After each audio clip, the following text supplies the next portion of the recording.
You're listening to the Just Japan podcast. Everything you want to know about Japan.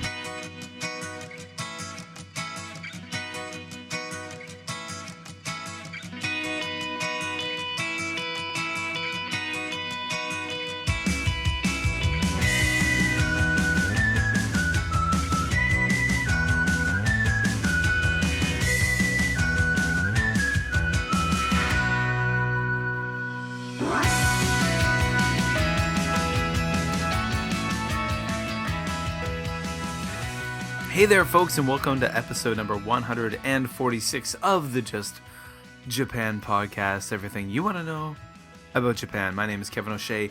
I am the host of this funky, cool, awesome, spectacular podcast about all things Japan. And this week we've got another wonderful episode coming your way about Japan stuff, because that's how we roll. That's what we do. We talk about Japan. We talk about jobs in Japan, life in Japan, Japanese culture, language, you name it, food. Oh, we're all over the map. And this week we've got returning guest Andrew Higgins, and he's on to talk about coaching in Japan. That's right, coaching a sports team in Japan. Something I've never done, but it's pretty interesting. And since I've never done it, I can't really talk about it. So what better way to learn about it than bring someone on who has done it? So again, this week we've got Andrew on to talk about coaching right here in Japan. Please hang up and try again. Folks, so for about 10 more days after this episode is posted, you can buy yourself a Just Japan podcast t-shirt or coffee mug over at teespring.com. The link is in the show notes at justjapanstuff.com, justjapanstuff.com, where you can go and buy the shirt, or go check out my Twitter at jlandkev, or check out go like the Just Japan podcast Facebook page, Just Japan Stuff. And you can find links to buying a t-shirt or a coffee mug to support the podcast. These are things you can do. Also, of course, you can find the Just Japan podcast over there on Twitter. I'm thinking more where we can download the show. You can find it on Libsyn, iTunes, Stitcher, SoundCloud, all over the place. That's right. And again, all those links will be in the show notes at justjapanstuff.com. The spring season is upon us. That's right, that season called spring. It's creeped up on us. It's jumping out at us. The plum blossoms are in bloom. The peach blossoms will be soon, and the cherry blossoms will be soon after that. Hanami, my friends, a wonderful time of year to be in Japan, to enjoy Japan, to explore Japan, to have a good time. I'm really excited that my friend Glenn, and I don't know if you listen to the podcast, Glenn, out there in Canada, we performed in a dinner theater show together, gosh, how many years ago? Almost 20 years ago, together in Prince Edward Island. And he's going to be visiting Japan to see the cherry blossoms very soon, and I hope we have an opportunity to meet up. I'm really excited. March is almost upon us, and I do have a holiday in March, and that will make me very happy to have some downtime to podcast, to blog, to relax, to travel, to explore myself. Not explore myself, I mean explore, as in myself exploring. Yes. So things are going very well here in the Just Japan podcast-averse, and they're going well over on justjapanstuff.com. Guys, if you haven't noticed, I've turned justjapanstuff.com not into just a landing pad for the podcast, but it's becoming quite a hub for Japan-related content. Go over to justjapanstuff.com, go like that page, bookmark it, go over to the sidebar and sign up for the email posts and updates, because there's a lot more content going up there, written content about Japan itself, about life in Japan, traveling to Japan, travel tips, food stuff, you name it, it's going up there. A lot of writing by myself, Kevin, and as well as some different wonderful contributors who are helping add content to justjapanstuff.com. My goal is I'm hoping to build justjapanstuff.com into a really amazing site that has just like literally dozens and hundreds of incredible articles about Japan that people from all around the world can go to and find out and learn about Japan from. So that's a goal, and that's what we're turning that page into. So go to justjapanstuff.com, go love it, like it. Again, it's the home of this podcast, and it's a home of a lot of cool stuff. Japan! All right, guys, so hey, let's jump into the interview portion of the podcast. because you know what? Mr. Andrew Higgins is on tonight, and he's got a lot of cool things to say. It is the interview portion of the Just Japan podcast, episode number 146, and we're going to be talking about coaching sports teams in Japan. We're going to be talking about coaching at schools in Japan, and we're talking with one of the most returning guests of the Just Japan podcast. New word there, guys. Mr. Andrew Higgins. Yay! Hey, how's it going? Have I beaten out Mully for that title? Maybe not. Okay. But I think you're probably pulling ahead of Kansai PJ for second now. Nice. and that's gonna really upset PJ. And fair be it, PJ. You got to get on this podcast more often. That's right. Yeah. Defend your title. your second place title. Yeah. Yes, Mr. Andrew. Actually, I have no idea. No tally. 146 episodes. It's all confusing at this point. I have no idea what's up, what's down, what's east, what's west. Yeah. It's a haze, folks. That's right. Yeah. So, Andrew, thank you so much for joining us this evening. Yeah, no problem. And it's always good to have Andrew on just to talk about anything. You're one of those guys where it's fun to.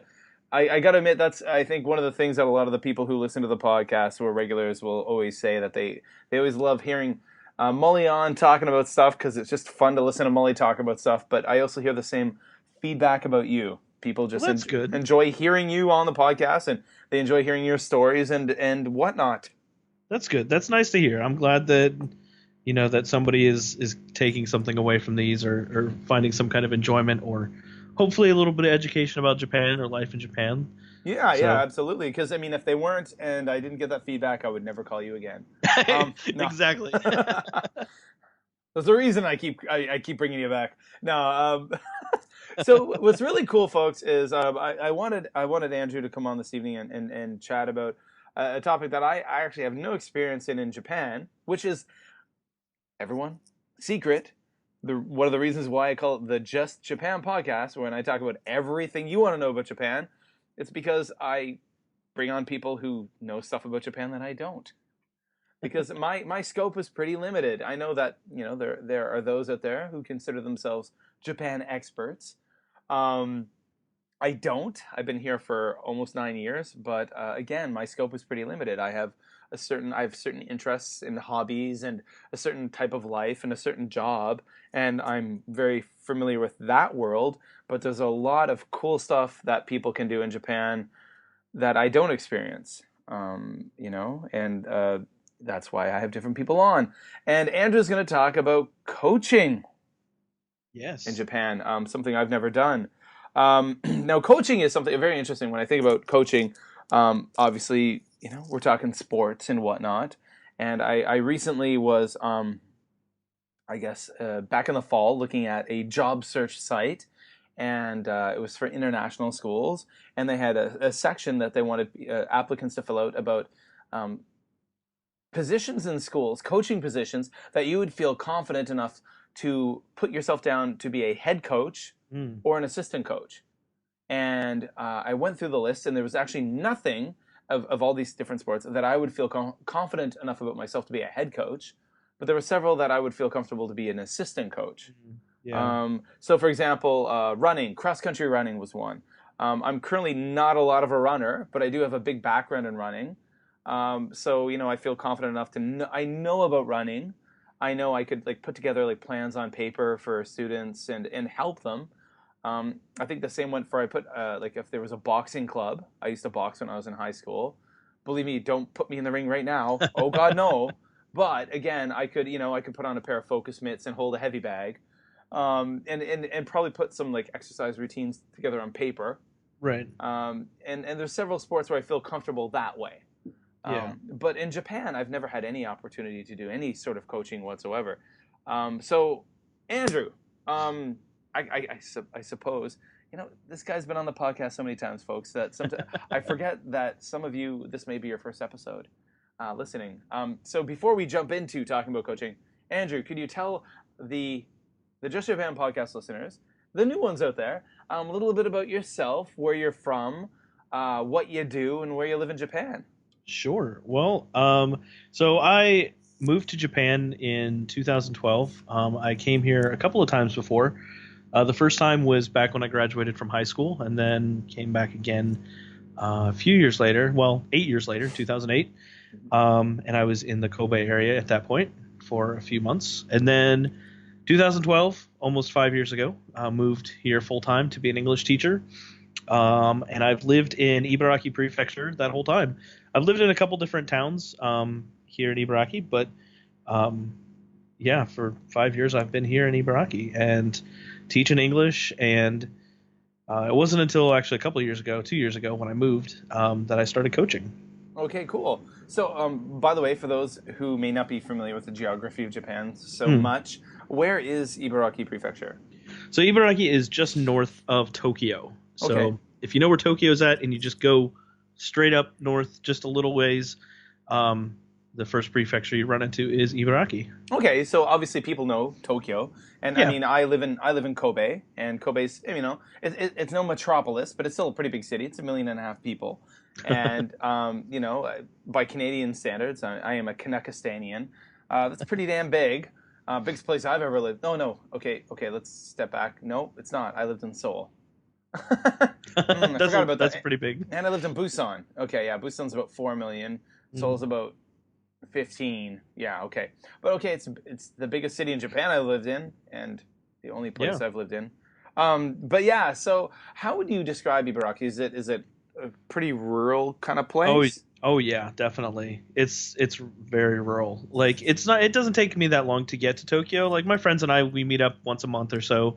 I have friends from different places that live in Tokyo. We all kind of meet up once a month, just to get a burger and just kind of hang out and goof off in Tokyo. And it takes me about an hour and a half by train to get to Tokyo. So it's not so far away that I can't be there for a day trip. But yeah, it takes me the city I live in is city part of the town. Like I don't live out in the country, but it takes me about 20 minutes to drive. I have to drive to school. It takes me about 20 minutes to drive to one of my schools. And so, yeah, it's like a 20-minute drive. So, yeah, like I live in town and I live near the station and there's stuff in town. But yeah, to get anywhere, you have to pretty much drive. Okay, so you have to have a license where you live. Oh, yeah. Okay. All right. Cool. Okay. Well. Okay. So now, I mean, what I wanted to talk about this evening was about coaching. So, can you tell us? So you're a teacher. Obviously, you've already mentioned that. Yeah. Can you tell us a little bit about the school you work at? I suppose, kind of in a nutshell, like what you kind of do there, and then can you tell us about how you got into coaching? Sure. Well, so 2 years ago I moved. And so the first 3 years that I was here in Japan, I was only doing elementary school. And so there isn't really an opportunity to do or help out with any of the club sports at your school because elementary schools don't really do club sports. That's not really anything until junior high. Okay, and that's a pretty darn big thing in junior high, isn't it? Yeah. Oh, yeah, definitely. Like you have to, you actually have to. I believe it's mandatory in Japan where you have to join a club, right? Yeah, there's some sort of club activity that you have to be a part of. And so my school, so I moved, and 2 years ago moved to this new school and actually started junior high for the first time. Okay. So I was really excited because I had heard from other people that had worked in junior high about, doing club sports. And some were either words of warning of like, don't get involved because once you start, you have to, you're kind of expected to keep helping. And then other people were just like, yeah, no, it's fun. You can kind of show up and, maybe go to some games or whatever. It's a fun experience. So yeah, 2 years ago I started, and honestly, it was just maybe the first couple of days after school, after I was finished with teaching and stuff, all the kids, went off to their clubs, and I took the opportunity to just kind of walk around the school, one, to familiarize myself with the school, because I just gotten there. Yeah. But also just to kind of, peek my head in the door and see, oh, okay, here's the art room and they're working on art projects, or here's the music room. And I eventually made my way down the hall and out to the gym, where they were having basketball practice. And we also have volleyball, and badminton. So they were all in there together practicing. And I just kind of hung out there for a while. And then around the time that I was supposed to leave, I was like, all right, I'll see you guys later. And they were like, see ya. And I went home. And then the next day, the same thing happened. I kind of made my way through the school, except I went outside and kind of watched the soccer team practice and walked out by the field houses where they keep all the equipment and stuff, and walked around the corner, and all of a sudden I see just softball. I was like, oh, I didn't even know we had a softball team. So kind of hung out at the softball field and watched them practice for a little bit. And actually one of my former students, now she's since graduated and gone to high school, she was really good with English, and so she ran over to me and asked, she's like, oh, what are you doing? And I was like, oh, I'm just, here to check out what's going on. And she's like, do you want to help with practice? And I was like, sure. So it just kind of started from there, and I just kind of kept showing up, and they didn't tell me to stop. So Okay, now I'm gonna stop right now. I'm gonna stop. I'm gonna say stop. Hey, you, Mr. Higgins, stop. yeah. And I'm gonna go back, just because for those out there who are listening who are not from America or Canada or maybe from different types of ball throwing countries. Can you tell us? Okay, and I'm not trying to talk down to anybody, but I have to admit, like when I talk to friends of mine who are from Europe and stuff, and they talk about handball, I kind of scratch my head and say, boo, not sure what's going on there. Or when, of course, friends of mine from down under talk about cricket, I scratch my head and I say, I love those bugs. They make beautiful sounds. We have different sorts. So what's basically the difference between, say, softball and baseball? Well, so there are some actual rule differences, and depending on, so the team we have a baseball team at our school, and we also have a softball team, and the softball team is an all-girls team, and so usually, now this might be different for men's softball. I believe it's different for men's softball. But it tends to be in Japan, I know, like in the school leagues, it tends to be girls softball, right? Normally. Right, yeah.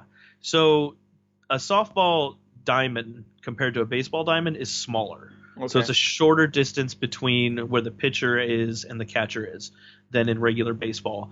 The distance between the bases is also different. It's shorter, and the field itself is just kind of more compact. It's just moved in a few meters. So yeah, that's pretty much. But also the ball's quite a bit different, and the way they pitch is quite a bit different too, right? Right. So it's fast pitch, underhand, and it's also much bigger than a normal baseball.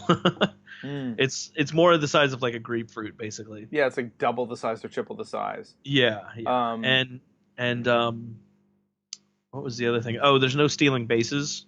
Oh, really? I didn't know that. Yeah, you can actually be called out for stealing bases or being off the base, really? Which I didn't realize. These were things that I kind of picked up as I was coaching, and then also educating myself later on because, I was like, okay, if I'm going to be around this, I've got to be able to, know what's right and be what's a student of the sport, right? Right. Huh, I did not know that. I mean, I played baseball. I played competitive ball from the time I was 4 years old or 5 years old up until the end of junior high school. Like, that's baseball. In softball, we had a men's league where I grew up, and we really had a lot of respect for those guys, man, because it was just amazing how fast they could throw a pitch. Oh yeah, it was just like when you a fit adult. Oh my God, who's like an experienced pitcher, like mind bending. Yeah. How they can, and I think we actually even called it, where I was from in Eastern Canada, we called it whip. I don't know why. It was like the nickname for it, like softball. They're like, whip. They play a whip. I think it had to do with like the way they threw it. The pitcher would throw it. It was kind of like a whipping motion. Yeah. But that's pretty cool. Yeah, so you can get called out even if you're like leading off. Like there's no leading off either. Like you can get called out for leading off. Oh, really? Okay. You're so foot's on the base. Yeah. You were on the base. Like you're planted. Yep. Wow. Okay. Now once the ball's hit, obviously you can feel free to move around the base as much as you want. Hopefully, or That's highly encouraged, especially from the coaches yelling from the sideline. run, run, don't stand there. Yeah. Oh wow. So you obviously, by the sounds of it, we already have this impression. Before you became a coach, you weren't really that familiar with the game itself. No, not at all. I mean, my my university had like intramural softball that I played. Yeah. But it was just it was almost borderline just a pickup game. It was so relaxed But and people were just kind of would that have been, if I'm assuming, if it's in America, like intramural softball, like when we talk about softball in Canada, if it's like something like that in intramural sports in school, we're talking like under like slow pitch, yeah, it's usually like underarm, like we used to jokingly call it slob ball. Yeah, pretty much. Because it was more about drinking beer than actually doing Right. anything else. It was just like, and it was all between like other students. So it was just Yeah, like yeah. students, made their own teams and played. Like, I mean, my school had a baseball team. They had basketball. They had, other actual sports. But not that softball is not a real sport, but they had, division, NCAA division games and stuff like that. But intramural softball was just for us, that just wanted to goof off and play some softball. Yeah, and I mean, in actual softball, like you're talking about, you coach, it's a very serious sport in Japan. And I mean, Oh yeah, I mean, the Japanese women team won the gold medal in the London Olympics. right. And I know the softball was removed from the Olympics in Brazil, but I've been I think I've read it's going to be back in the Olympics again. Yeah, I believe in so. the next one, which will be in, I don't know, where is it? Tokyo. Yeah, 2020. Should have known that one. Yeah. Everyone, so I now hand in my Just Japan podcast card, my Just Japan podcast license. This is the last episode. This is the last episode. The fact that I just Sorry. asked where the next Olympics would be. So now I turn in my podcasting license and I hand it over to Andrew. Here are the keys to the car. No. Well, this is not going to turn out well. Episode 147 is up to you. Okay. Okay. And all those from now on. Okay, no, we won't do that. But yeah, I've heard it's back in the Olympics for the next one, which Yeah, would make I sense. think so. The fact that Japan won the gold in the last one, Right. they probably really pushed to get it put in the Tokyo Games. Yeah. Yeah. Okay, so you're coaching. So what as a softball coach, what are your duties? What do you do? Well, so we have three coaches actually. Okay. We have the head coach, and then myself and the other coach. And so it's the way that it goes in Japan is that it's the teachers that are the coaches. Yeah. So if you're and now this doesn't really apply if you're just your standard ALT. You're just kind of there to teach English and then you go home. And by the way, ALT means assistant language teacher, right? Right. Which is like the majority of what the majority of foreigners that are going to come to Japan to teach that's usually going to be either their first role and maybe they kind of move on to something else, but usually like their first role is just an ALT. You're there to teach English or help with the teaching of English, and usually you don't work directly for the school, and it's not really expected or even required of you to help out with anything other than what you're assigned you job. You teach your English class and off you go. Right. And right. I think most assistant language teachers in Japan, that's pretty much what they do, right? I think so. I mean, and some of them barely do that, but that's for another podcast. Yeah. Yes. That is so true. But you are bucking the trend. Yeah, I am.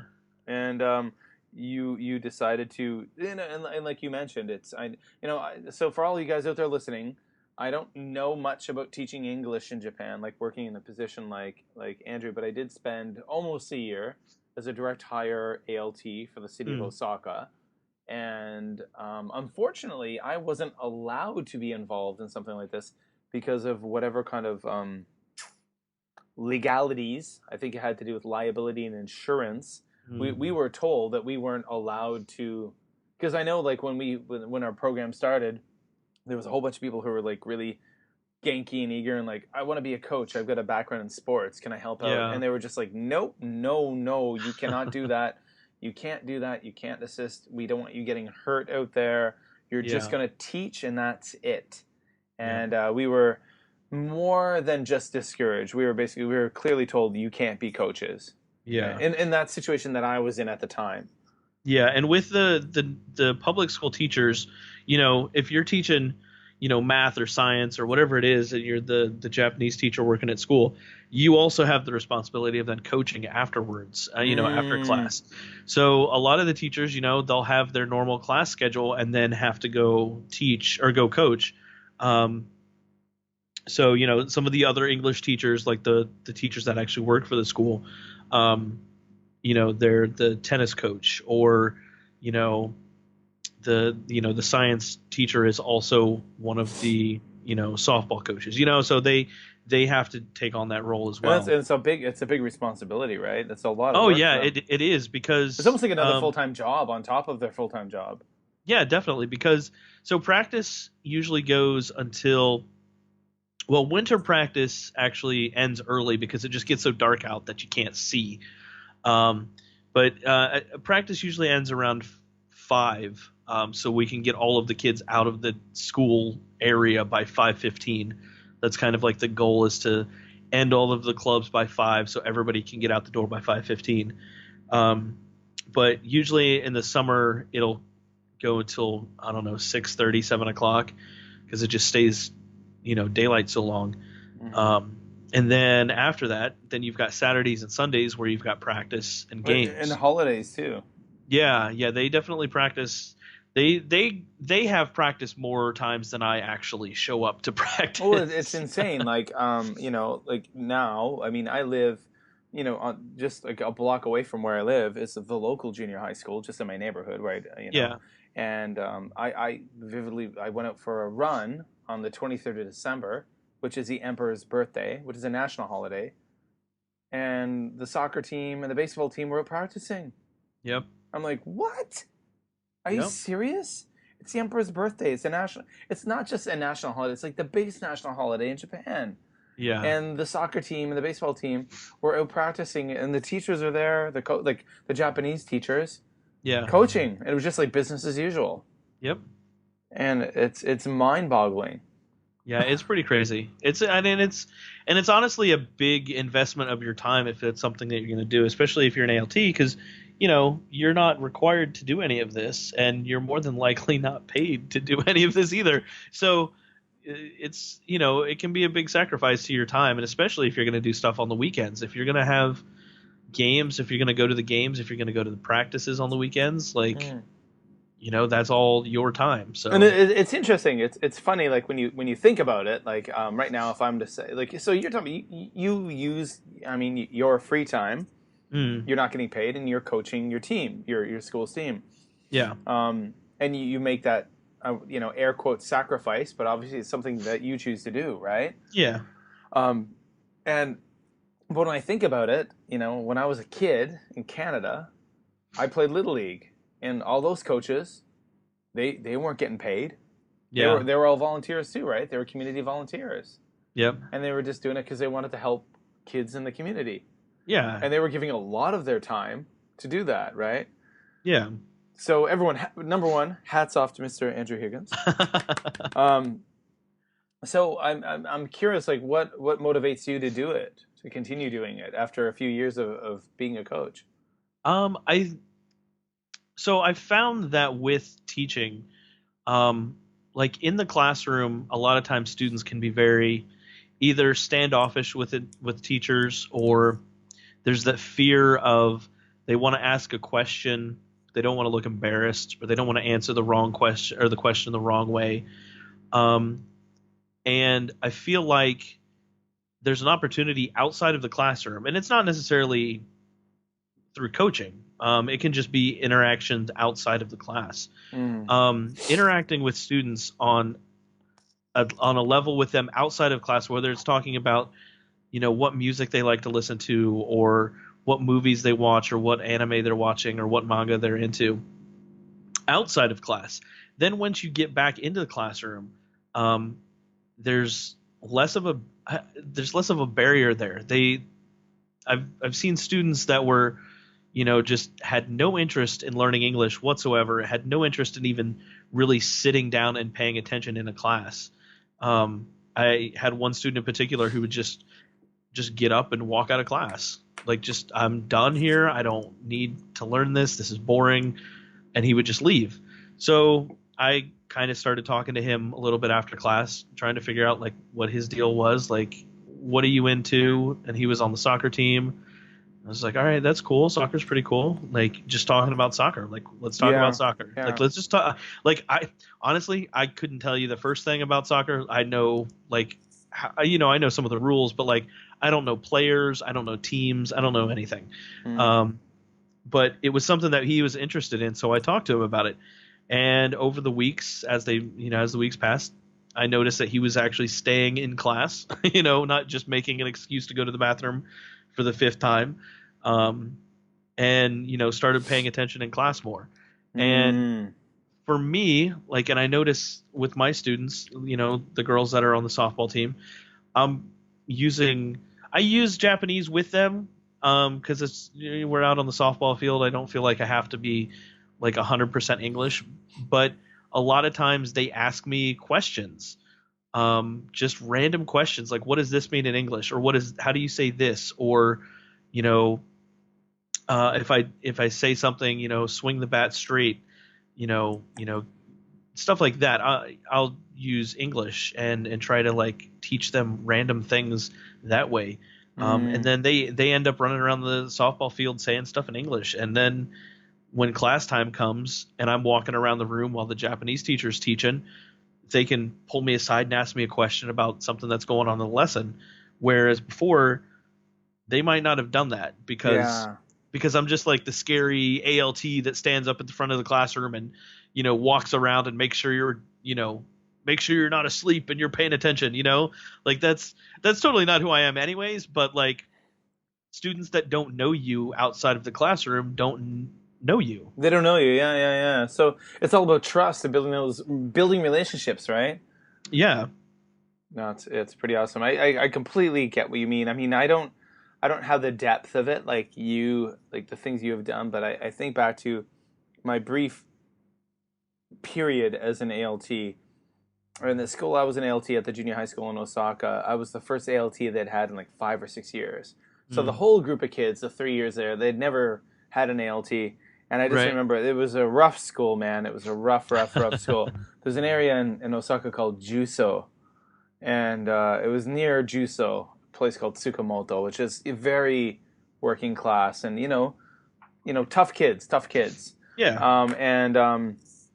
I just remember I had this moment with the Ninensei kids, so basically the 8th graders, who were often the most horrible. Oh my gosh. The worst ever. And I think for any of you out there who are teachers in America or Canada, you're going to agree. Like, the 8th grade is like the worst. I don't know what happens to them. It's called adolescence, man. Because the first year students are just scared. Because like, this is their first year in junior high. Mm-hmm. There's all these new rules. Like, they're afraid that they're going to mess up something or do something wrong. So like, the most of them are just scared for the first year. Yeah. And then when they hit second year, they're not afraid of anything, and then they just don't care about anything. Yeah, and then in 3rd grade, they're like, oh my God, I got to go to high school, and I got to write a test for that. Right. I got to buckle down. Yeah. Maybe term 1, they're punks, but by term 2, they're like, uh-oh. But yeah, there was a kid in one of the classes in the 4th kumi. I remember Ninensei Yonkumi, and he was like the boss of the class, and it's very kind of like Yakuza style. Like, he was the boss, and he was like a tough kid, man. You could just tell by looking at him, and he had like spiky bleached hair. And then I found out that he went to an MMA gym like 5 or 6 days a week, and he did MMA. And there was just one day, I remember I walked by his desk and I looked down, and he had like a magazine he was trying to hide under like a book, and it was an MMA magazine, and there was a picture of Conor McGregor, who was like the amazing Irish fighter of doom. in Right. MMA, and I was just like, and I just looked at him, I was like, Conor McGregor, and his eyes almost popped out of his head and fell on the desk. Yeah. He was like, what? He looked at me like, you know who this is? I'm Yeah. like, of course I know who that is. I mean, I love MMA. I said, I watch MMA all the time. I said, when I was in high school, I was in the boxing club. I boxed for a few years in school. And then I used to do Taekwondo. And he was just like, oh my God. And all of a sudden, this kid who was, believe me, like, I mean, he was like the tough of the class who trained in MMA. Academics was not a thing. Right. Instantly connection.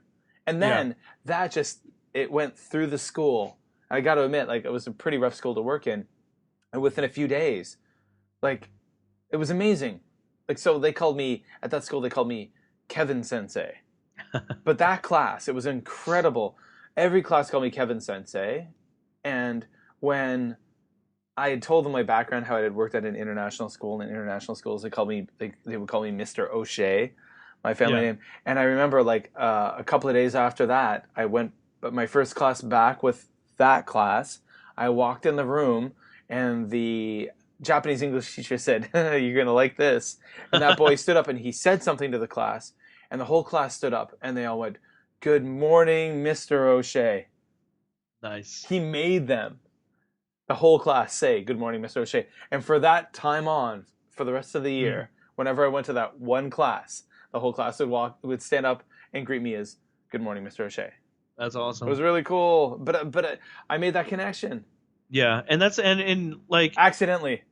Yeah, no, and that's the thing. Like, if you're gonna come to Japan, pro tip: if you're gonna come to Japan and be a teacher, you don't have to coach. You don't have to, like, it's not a requirement. But I've had people ask me before, like, how do you reach your students, basically, you know, or you know, I've been in situations where, but we have an interactive forum here in Ibaraki, which is basically just like an English contest, and it's all for junior high students. And I was there coaching my students, and some other students from town were there. I'd never met them before, but they were all just kind of standing around me talking to me. And I was like, all right, cool. All right, good luck, guys. See you later. And went and sat down with some of the other teachers. And one of the teachers from here in town was just like, do you know those students? I was like, no.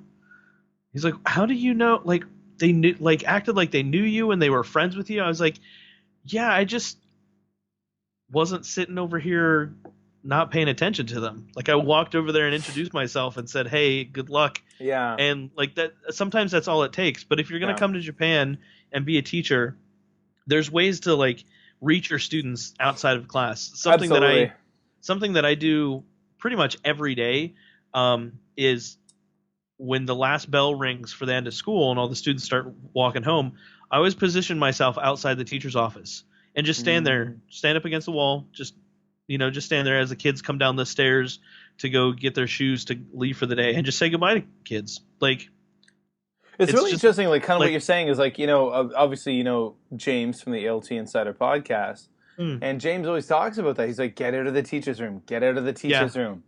Yeah. Don't stay in the teacher's room. It's so boring in there. Like, unless it's wintertime and it's really cold. Yeah, like, or summer and it's so hot outside of the teacher's room. It's so boring. There's nothing to do in there anyways. Like, I mean, unless there's legitimate things that you have to be doing. Like, sometimes I have to be making copies. But usually there's not. And it doesn't, like, take any time out of my day to just go stand out by the exit and say goodbye to kids. And, you know, I've had students over these past 2 years that have either not really talked to me, not like, oh man, that student didn't talk to me, that hurt my feelings, but just like students that just, you know, just, I'm too cool for you, basically. And like, I've seen students just by me standing there, just, you know, giving high fives and saying goodbye to other students. And I have, like, certain students that I have, like, special handshakes with, that this, you know, this one kid who's kind of reminds me of your student, you know, from your story. Yeah. Kind of the Yankee kid, like, just kind of, you know, but he's a really good kid, but he's just kind of crazy sometimes. But, like, every time he sees me, we do this, like, special handshake that him and I do. And, like, that means something to him. And, like, doesn't take any time, that didn't take any effort from me at all, but it means something to him. And so I'll do it every time just because it just means something to him. You know, then I think those are just that's just a teacher tip in general. It doesn't matter if you're teaching English or being a teacher, a homeroom teacher in the world. Like, it's all about building relationships, right? Like, I teach at an international school, and I'm at an elementary school, and it's not that big. We're pushing 200 kids, but my goal is to, like, each year make sure that I know the name of every kid in that school. Yeah. And to at least, and it's not easy every year, because then there's a whole bunch of kids coming up every April, but to know those names and to just at least, I just love to stand at the top of the stairs and just, like, high five kids. Yeah. I'm like, high five, guys, high five. And they just, man, they love it. Yep. And I have kids that we have, like, inside jokes. They'll walk past me and they'll, like, kind of whisper something under their breath, and we'll both laugh about it. You know, I've got students that, you know, I know that are interested in certain video games. I can't tell you over the years how much, like, terrible music I've listened to just because a student says they're interested in something, and I go, let me go home and check this out and see what this is, so I can talk with them about it, like, the next day. I listened to a lot of terrible pop music. That's, I mean, terrible pop music is a great in. Like, I mean, even, you know, I found that, like, just listening to, like, you know, you may not be into sports, you're not into MMA or softball or whatever it might be, or soccer, but just being, you know, into music or into dance, that kind of thing. Those are great ways of connecting with the kids, right? Yeah, and it's really easy. Like, students have, like, they all have notebooks and they all have pencil cases, and they're usually decorated with whatever they're into. So it's really easy to just walk around class and go, oh, that kid is really into this band or this sport or this team or fill in the blank, whatever it is, because they usually personalize the things that they carry around with them at school. Hear that tip, guys. That's a pro tip. Pro tip. You just got to walk around and look at what they have written all over their notebooks, because it's usually... I think some people don't do that, though. Yeah. It's usually just, you know, whatever band or whatever they're into. So... Very cool, very cool. And then you can learn that way. I mean, there's... Yeah. Even, like, crotchety old Mr. O'Shea, me, Kevin. You know, I'm middle-aged, everybody. It's not a secret.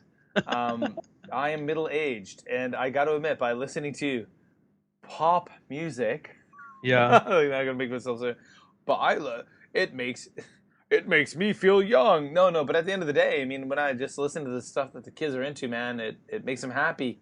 Yeah, and I can say, oh yeah, I like this song, or I know who you're talking about when you mention this artist. Yeah. It just means a lot, and even elementary students, the same happens with them too. So yep, absolutely. It's not just a junior high thing.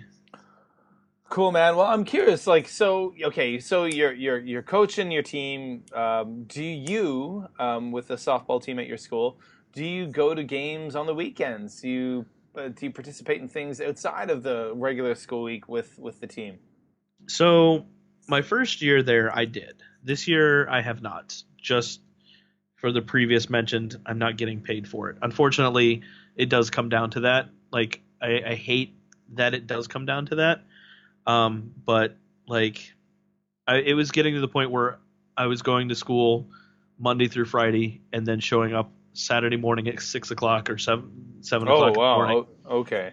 Much earlier than what I normally do, and then being there till the afternoon. Okay. And, like, it was...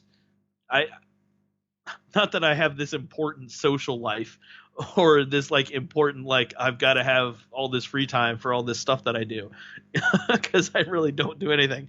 But honestly, it was just more of like I don't have any, like, me time. Yeah.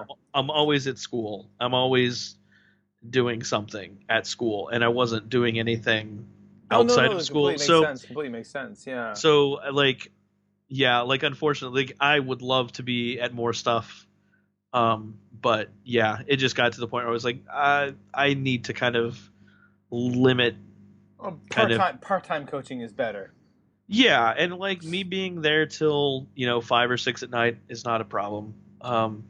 It's not Yeah. you know Okay. Yeah. So I mean, yeah, it's kind of weird to say after that whole like gotta get to know your students, but if I'm not getting paid for it, but yeah, No, I totally get it. I totally get it. I mean, like we all have lives. We have things we want to do. We have lives outside of school and this and that. And I understand how, like, for example, like when, you're the Japanese teacher at a school, the full-time Japanese teacher working for that board of education. I mean, being a coach is actually part of the job responsibility, and it's something that you're paid for. You're compensated for. So right, if you're working as an ALT, that's something that's 100% volunteer. And I mean, you're volunteering during the week. If you're staying to 5:30, you're actually staying at school probably more than an hour at least than you yeah, have to. Every day you're giving up that time, which is great, and the kids appreciate that. But obviously on the weekends, man's got to do what a man's got to do. You're an international man of mystery, an exactly, intrigue, and that intrigue and mystery has to be maintained. Um, exactly, I totally get it. I totally get it. There's a lot of things I would love to do too. yeah, But I just don't have the time. Okay, so hey, Andrew, I don't want to keep you much longer. It's Friday night. We're chatting. We're talking. yeah. And I got big plans. you're an internet, Right. as do I. Mostly involving going to bed. But so you were, as an international man of mystery and intrigue, you have a Yes, YouTube channel, I do. which It's all a international men of mystery have. yeah.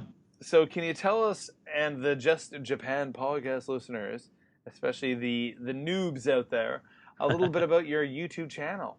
Sure. Well, I started my channel, oh gosh, back in college, back before I went to, no, back around in college, just for goofing off.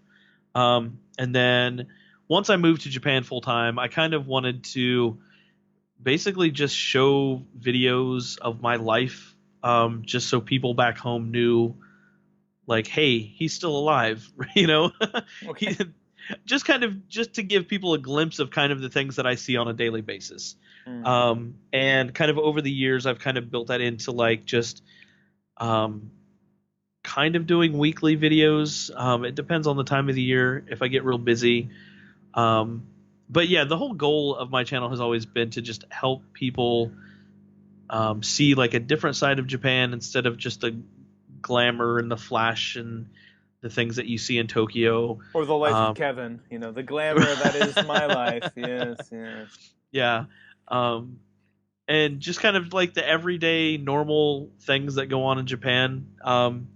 And I just talk about pretty much what goes on during the week of my week at school, what it's like to be a teacher here in Japan. And it's mostly just for the people that like family and friends back home, but like it's grown and Yeah, you're more than just family and friends watching you. yeah. And now, there's people that I talk to from all over the world that send me messages that, want to come to Japan and want to be English teachers. And so now I kind of feel responsible to like do quality videos or do better content of just like, here's some things to help you out. Cause that's the things that I found helpful before I moved to Japan, were people's videos that were talking about their life in Japan. It was great. Cause then I could kind of say, okay, this is what I can kind of expect when I move to Japan. Exactly. And you guys, and I say this in my old man voice waving my cane, you guys are lucky, because when I first came to Asia, there was no such thing as a YouTube. Yeah. When I moved to Korea in 2002, man, there ain't nothing like this. Yeah. Well, even back before, like before I moved here in 2012, You had Busan Kevin and a few others. yeah, there were not a lot of people doing videos. But damn, the about... Busan Kevin was good, huh? Huh? Exactly. Whoever that Busan Kevin guy was. Huh? Wherever he went, Wherever he went, he's not making videos anymore, but heard he got a podcast. Huh, have to check that out sometime. Not paying the rent, but that's where he is. But yeah, there were not a whole lot of YouTubers, 5 years ago even, that were in Japan. Yeah. So it was hard to kind of find the people that were like not naming any names, of course, but just like the glitz and glamour of like this is crazy Tokyo versus like this is the everyday life. And Yeah. it seems like there's a nice Welcome to the poop, guys. right. It seems like now there's a nice Yeah. divide. At least there's a good. I feel like now there's a good balance of both. Oh, absolutely, absolutely. You've got the glamorous side of like, you know, I'm an Yeah. Akihabara. No, Right, more like because I'm in a fancy place and this is a yeah, fancy thing. But then you also have the people who are like, hey, this is like I'm living in this like little village and welcome to yeah, life in Japan. yeah, And there's some people who are doing that who've got like incredible. Now here's the difference between 2012, 2010, and now is that people just social media is such a thing and it's such a common thing to use video editors and cameras that people got some mad skills, man. oh yeah, oh And my people are gosh. just it's just like it's just amazing quality of video Just blogs. I'm gonna name drop somebody here. Go for it. She's got like 35,000 subscribers. The nicest person in the world. Internationally, me guys, go check out her channel. Yeah. Actually, I Her discovered her recently videos- through you. Oh my gosh, her videos and the editing is like, I watch it and I'm like, I just need to shut my channel down because I will It's not. like I pro cannot compete quality, with. right? Yeah, and like also nicest person in the world, but like, yeah, her videos just I watch them and I'm just like amazed like every time because it's just the editing is just amazing. Yeah, Everyone's like the next Casey Neistat, right? yeah, and Like, I it's mean, just everyone's. I think a lot of people are learning from that kind of style and just kind of going with that kind of amazing kind of editing and. yeah, definitely. Yeah, that's Kevin. YouTube, no happen now. No happen. Me one take video. Shoot. That's pretty much what I'm at. I'm Yeah, just like, you know yeah, what? I'll get it in one shot. If not, yeah, if not, warts and all, farts and all, burps and all. Yep. Guys, this is what you're getting. If you want to see me, this is it. I can't do that.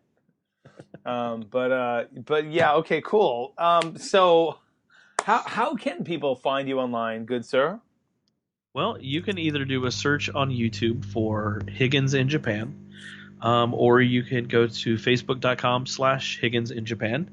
And there's links there to all my videos. I always post my videos on YouTube and then always through the Facebook page. And you can find all the other social media, Twitter and Instagram and whatever else I'm on. So Cool. Yep. Right, guys, go there. Higgins in Japan. All the links will be in the show notes at justjapanstuff.com. Go there, find the show notes. All those linkies will be there. So you got to do that. Andrew, thank you so much for taking the time to stop by the podcast. yeah, no problem. Thanks for having me on again. Yay, always a pleasure. We're sorry, the number you have dialed is not in service at this time. All right, folks, that does it for another episode of the Just Japan podcast. Thank you so much, Mr. Andrew Higgins, for taking the time to stop by the podcast again. Go over to YouTube, Higgins in Japan. Go like it. Follow that man online. He's a cool guy. He's fun. He's interesting. You know that. You just heard him talk. He's cool stuff.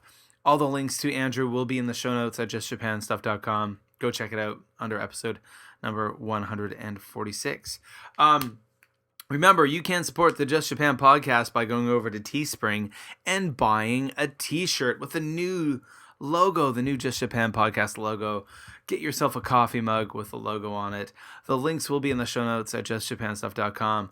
Of course, you can find us on all of those major podcatchers: Libsyn, SoundCloud, iTunes, Stitcher. We're all over the place, folks. You can contact me at any point in time by sending me an email at justjapanpodcast@gmail.com. You can find me on Twitter at jlandkev, on Instagram at jlandkev, on YouTube at BoosonKevin, even though I'm not very active on YouTube. And of course, you can find us on the Facebooks. Go to facebook.com/justjapanstuff. Go like the page, folks. Again, I'm busy as heck. It's spring. I'm almost on holiday, but I'm spending so much time writing content for justjapanstuff.com, writing new articles. Been writing stuff there about cultural things you shouldn't do when you come to Japan, different travel tips, more food stuff will go up there. Yeah, it's awesome. Awesome stuff. Cool. All right, guys. Well, that does it for this week's episode of the Just Japan podcast. Everything you want to know about Japan. Yeah, we'll be back real soon. The Just Japan News podcast will be dropping shortly after this one. And then next week, we'll be back with some really cool stuff about Japan. Hey, wherever you are in the world, I hope you're happy. I hope you're healthy. And I'll be talking to you real soon.